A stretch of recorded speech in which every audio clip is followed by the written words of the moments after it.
You're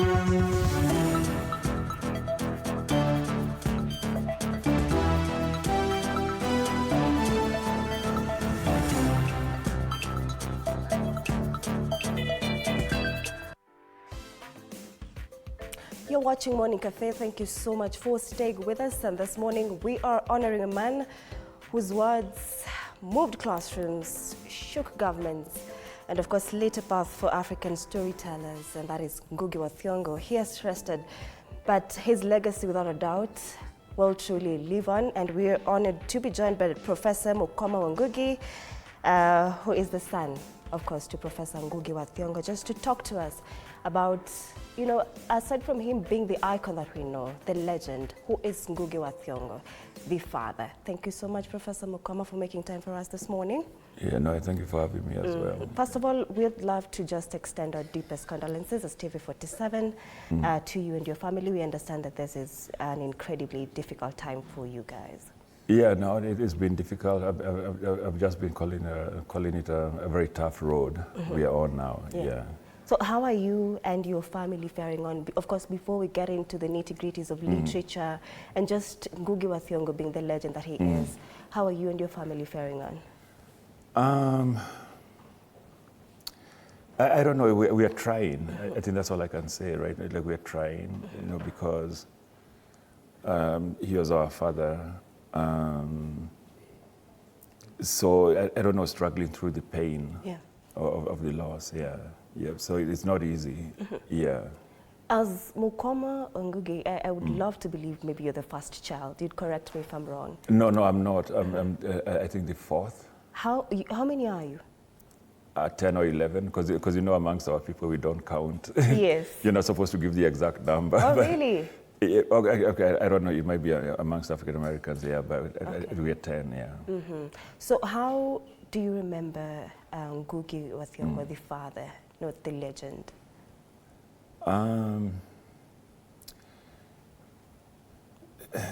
Okay, so it's very complicated, right? Because when I was growing up, he ended up being in detention because of his politics. Yeah. Ended up in exile. But what I do remember, though, is his resilience and also belief that we can live in a better world. But also his work on decolonization, his work on African languages. But also, maybe I should put it this way, I haven't quite processed the loss as a son of losing a father. Yeah. Really, is it because he was a public stature that is making it quite hard to process that now that, you know, we are talking about it every single day ever since he passed on the 28th? But do you think that is making it quite difficult for you as a family to mourn your father? In a way, yes. In a way, yes. Yeah. But also in another way, what I've realized, which of course, because I teach literature, I do some of the work he was doing. So for me, he has always just been my father. But then now to wake up and realize that actually that people internationally in the world, his influence, and the different ways of remembering him. So that's almost like an embrace as well, right? So he was my father, but he was also a writer for so many people. Okay, it's gonna sound bad, but maybe he was like a father for other writers as well. Yeah. In fact, somebody sent me a condolence note where they said, "Thank you for sharing your father with us." Yeah, so that has been beautiful to see, actually. Because for me, it's just my father, you know, the guy who would punish me, or you know what I mean? Like, yeah. So that has just been beautiful to see, actually. Yeah. So when you hear, when you see messages like, "Thank you for sharing your father with us," do you feel like you had him to yourself as maybe the 10 or many kids or less kids of Ngugi wa Thiong'o, but do you really feel like he was a present father in your lives? That's a complicated question, right? You know, because, okay, so for me, I was born in 1971. He was detained by the Kenyatta government. And we shouldn't forget about the Kenyatta government, because we talk about Moi most of the time. But we shouldn't forget the Kenyatta government. So he was detained by the Kenyatta government in 1977. And then he was exiled by the Moi government in 1982. So we did have this space.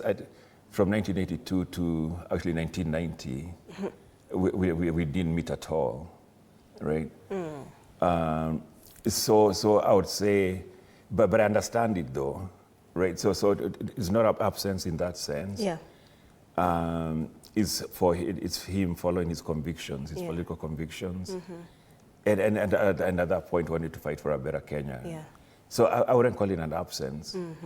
And in fact, one of the things I've said over and over again is, like, I'm grateful for that because I've met children who, Kenyatta's children or Moi's children or people who are part of the dictatorship. And they carry this guilt with them. And I say, for me, the one gift he has given me is I don't have that guilt. Like, I don't have the guilt of having a father who is part of the problem. He is part of the solution. Yeah. Yeah. We could say that he was quite controversial indeed, but do you think he was ever misunderstood or maybe misread by the international, other institutions, the Western culture, and even us as Kenyans? Do you think that we often misunderstood really where the Professor Ngugi wa Thiong'o was looking at, this whole country from and the world from? I would say to a degree. Because in Kenya we have this thing of if you speak Kikuyu or Luo or Kamba and so on and so forth, you are seen as promoting a form of tribalism. Yeah. And I actually, quite frankly, I think we should lose the word tribalism because we are nations amongst ourselves, right? So I do think a lot of people misunderstood his idea of is your language. In fact, for him, he did say that. You can master all the languages of the world, but if you don't master your own language, you're a slave then, right?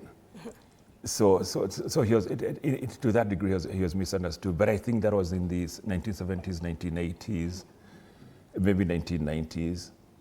But I remember having a conversation with him, telling him, hey, you have won, right? like you won the battle for African languages, because I can't see somebody standing up now and saying you shouldn't speak your language. Or you shouldn't be proud of your culture, or you shouldn't find beauty in the multiplicity of cultures and languages in Kenya. Yeah. If you remember your last conversation with your father, Professor Ngugi wa Thiong'o, what do you think was said and what wasn't said in your last words? Yeah, okay, so that's a bit complicated for me because at some point I sent out a tweet. Okay. Yeah, saying that he was physically abusive to my mother. And that one sort of created a fracture between us. So I can say frankly now that our last conversations were contentious. But that's not how I remember him. I mean, he's my father. Okay, so the point is, all of us who are here, we have our contradictions. We have things we do. Yeah, so just to be frank, yeah, it wasn't the most amicable. It wasn't the most amicable of parting ways, if you want to put it that way. Yeah. But I would like to add though, like, I'm in pain, and I loved him very, very dearly. Like, you know what I mean? Because for me, I'm a writer, I'm a professor, I work on African languages. Yeah. So I've said that I wouldn't be me if it wasn't for him. Of course, literally, because, well, he's my father. Yeah. But I mean also intellectually and the way I look at the world. So it's complicated. But so are most families as well, right? So yeah. So do you feel like maybe you'd expected an apology from your father in regards to how he treated your mother? And was that given at any particular point? No, it wasn't. No, it wasn't. But I sort of understand it as well, right? He comes from like a Stoic tradition, but also I cannot excuse it. So I cannot sit here and say that I excuse what he did. But also I can sit here and say I appreciate a lot of the other stuff he did. Yeah. Yeah. You also write, of course, Professor, as you said, but was there a point where you actually challenged Professor intellectually and you won? And I won? Yes. No, I lost. No. Also quite firm. No, I lost. He was also a really good chess player. Yes. He's actually the one who taught me how to play chess. And I don't think I won a single game against him. Yeah. But for me, I would say intellectually it was more a back and forth. So, for example, 3 of my siblings are writers. And at some point, even him and I and the other siblings would just exchange manuscripts. Yeah. So it's almost like we had an internal, an internal familial, a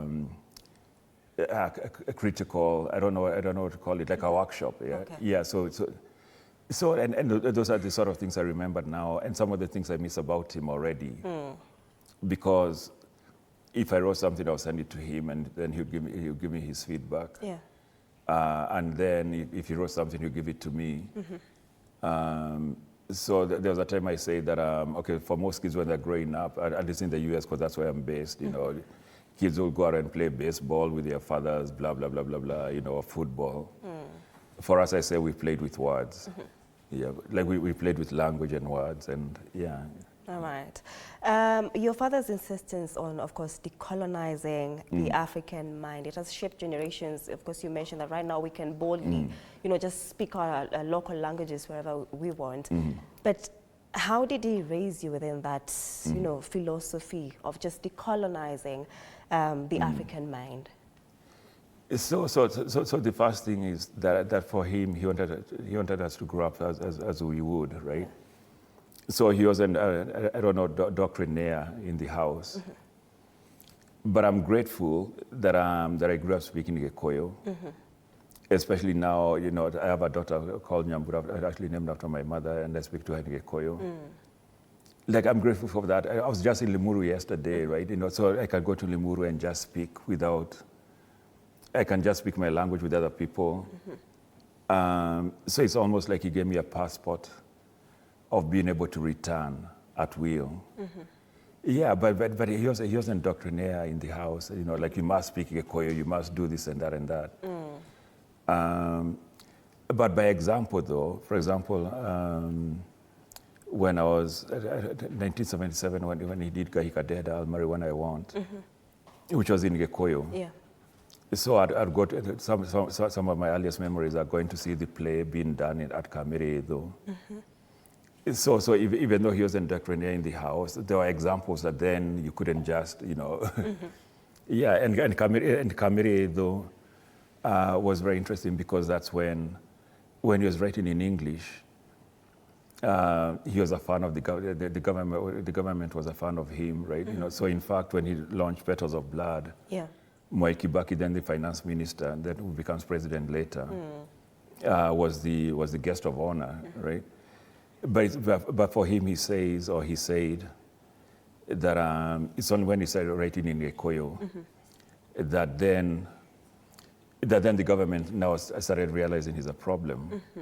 And part of it is because, okay, so you can be as radical as you want, but in the 1970s, 1980s, if you're writing in English, like what's the population that you're reaching to? So for him, it was very, very practical. Yeah, like I'm writing about workers, I'm writing about exploitation in Kenya.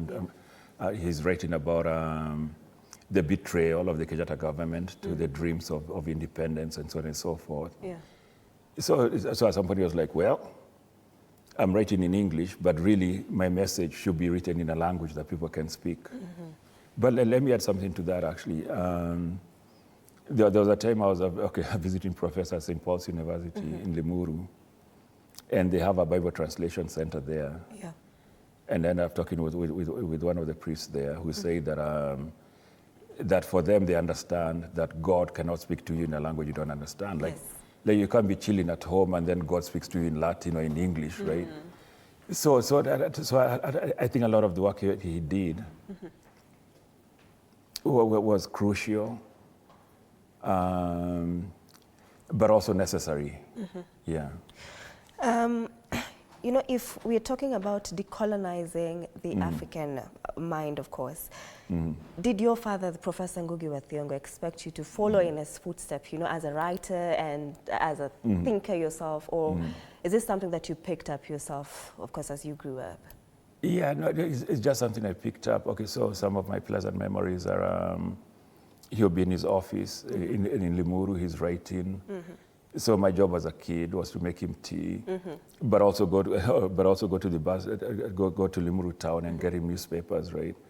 And I remember some of those conversations, you know, because the guy who's selling the newspapers is like, okay, why do you need 3? Then I would say my father wants them.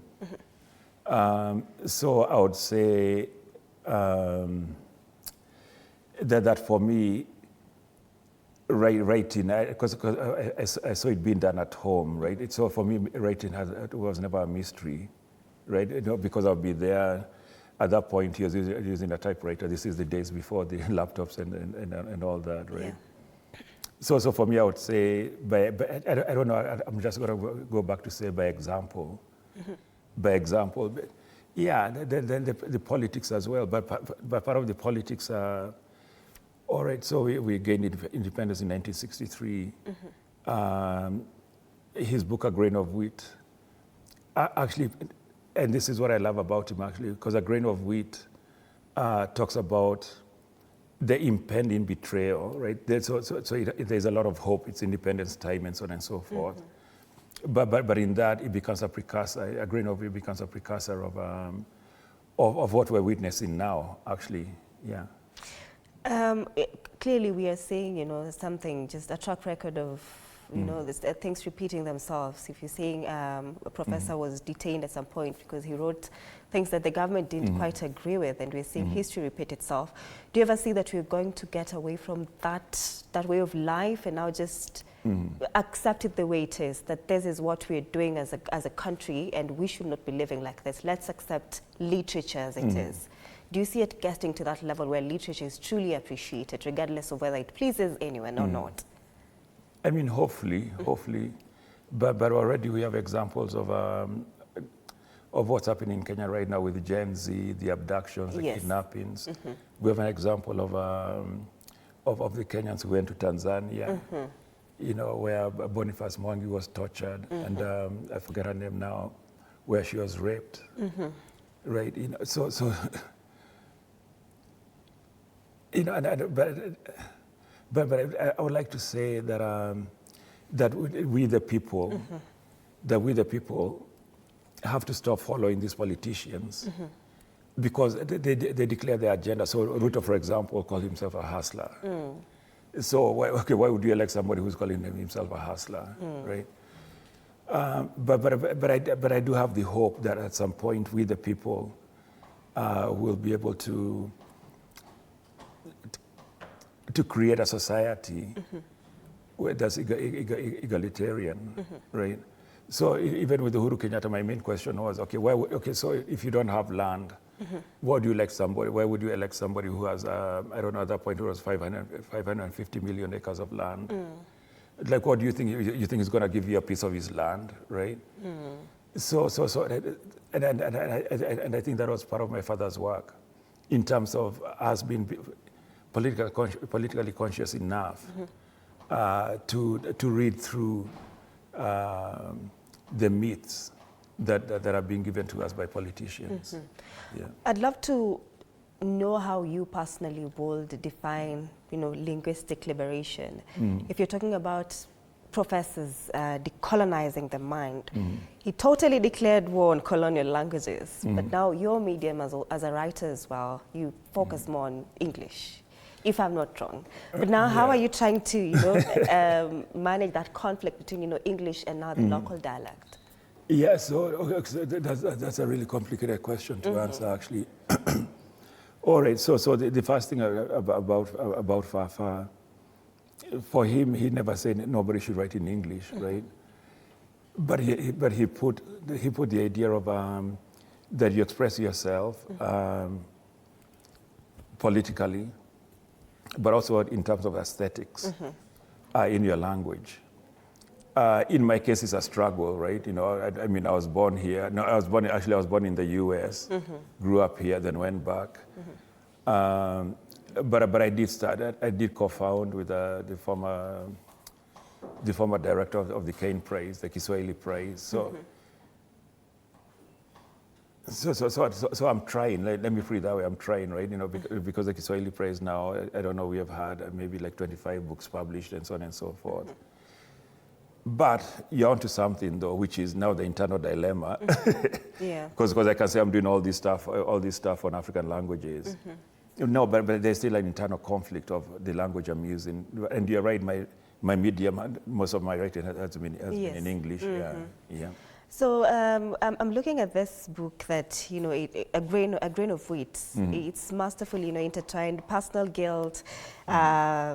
We have a national betrayal as well. But in your own crime thrillers, I know you write about these, themes of justice, memory and morality, you know, they loom large in your pieces as well. Yeah. So would you say your characters in this case, that they are fighting personal wars and systems your father really, you know, critiqued politically rather? Yeah. Okay, so first I should say the reason why I wrote Nairobi Heat was because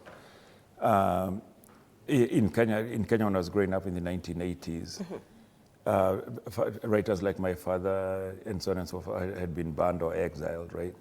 So we'll read writers like Major Mwangi and of course David Milo. In fact, I dedicate Nairobi Heat to Major Mwangi and David Milo. And what we'll do is you could be holding like a Shakespeare book, but then you'd have a David Milo book in between. So that's what we are reading. But I do think as a writer you have a duty. Okay. So if you're a writer who is honest, let me put it that way, not as a person, but honest to your imagination, you have a duty to write about what you're seeing, right? So a lot of Nairobi Heat and most of the books I've written are coming from there. Yeah, there's this quote from James Baldwin where he says that he just wants to be like a good writer, right? An honest man. Okay, fine, you can throw in patriarchy there as well. Yeah, but an honest man, but also a good writer. And I think that's all we can do, yeah. So what did disagreement look like between you and Professor? Of course, as a kid and now growing up to the man that you are today, of course, you have a mind of your own. You're also kind of walking in his footsteps as a writer as well, a critical thinker, a critical critic as well. So how did disagreement look like for you and your father? The argument? Disagreement, when you argued and you're like, no, we do not agree on this, we can agree to disagree or disagree. Yeah, no, I mean, it would go back and forth, right? Because also we are from different generations. Yes. And I do think as Kenyans we need to understand what colonialism did to that generation, to the generation of my father's generation and so on and so forth. So for me, okay, now we have Gen Z, but for me it was Gen X. So certainly some of our arguments will go along those lines. But I would say it was symbiotic. Right, so I learn from him, then you learn from me. Or I hope so anyway. Yeah. Professor was also shortlisted for a number of, you know, wins for the Nobel Peace Prize. But from where you sit, do you really think he should have at least gotten an award? He was shortlisted for a number of times. Yeah, no. He has won a bunch of awards, right? But the one that what do you call it? The whale of the thing to get is the Nobel. But for him, he had a good point though, and I think he understood because of his politics, because of writing in an African language. I think he understood that his chances were slim. And I think that's why he started saying that he might not win the Nobel Prize, but he has the Nobel of hearts of the people. And I think there's truth in that as well. Yeah, but it would have been nice if he had won it, actually. Yep. No, in fact, there was a time when it looked like he's going to win, and I said, oh, it would be nice to have the Nobel in Limuru or in Kenya, right? You know, just to have the medal hanging up somewhere. Yeah. So, Professor, what would you really say that you think Kenyans would have known about who Professor Ngugi wa Thiong'o was, really? And the person, maybe just as a legend and as a father as well, what we really didn't understand about Professor Ngugi wa Thiong'o that you would love for us as Kenyans now to know that this was the man we knew? Yeah, I would say, I would go back to the idea that we need to understand what colonialism did to us, right? So in his book, in his memoir, Dreams in a Time of War, he talks about, at that point he's doing well, he has gone to Alliance High School, and then he comes back, and his whole village is just gone, right? It's just gone. And I think most of us, okay, maybe 2007 during the PEV, the post-electoral violence. Yes. So maybe some of us experienced that. But the horror of you come home and there's no home, then you have to look around and so on and so forth. But I think what Kenyans in general should take from Fafa is that to look at contradictions of our society and be unwavering about the truth you're telling. No matter the cost, actually, right? So that bravery, but also not bravery in terms of physically, but intellectual bravery. And the world we're in now doesn't call for. I live in the U.S., right? You know, so we have Trump there. Yeah. Over here, there's Ruto.